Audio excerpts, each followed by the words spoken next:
മക്കളോട് സ്നേഹമുള്ള ഉമ്മമാരുണ്ടെങ്കിൽ ഞാൻ ഈ പറയുന്നത് ശ്രദ്ധയോടെ കേട്ടോ.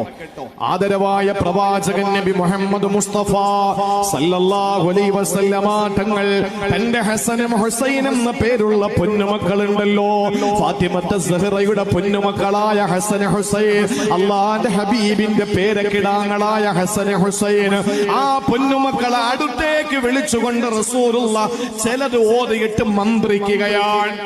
അള്ളാന്റെ റസൂലും മന്ത്രിക്കുകയാണ്. പ്രിയപ്പെട്ട സഹോദരിമാരെ, ഇത് സാക്ഷാൽ ബുഖാരിയിലുള്ള ഹദീസ് തന്നെയാണ്. അള്ളാന്റെ റസൂലും മന്ത്രിച്ചു. എന്താ മന്ത്രിച്ചതെന്നറിയോ? ഹസനും ഹുസൈൻ എന്ന പ്രിയപ്പെട്ട പേരമക്കളെ അടുത്തേക്ക് വിളിച്ചിട്ട് അള്ളാന്റെ റസൂലും മന്ത്രിച്ചത് എന്തു പറഞ്ഞിട്ടാണെന്നറിയോ? അഊദു ബികലിമാത്തില്ലാഹി തമ്മാ മിൻ കുല്ലി ശൈത്താനിൻ വഹമ്മാ വമിൻ കുല്ലി ഐനിൻ ലാം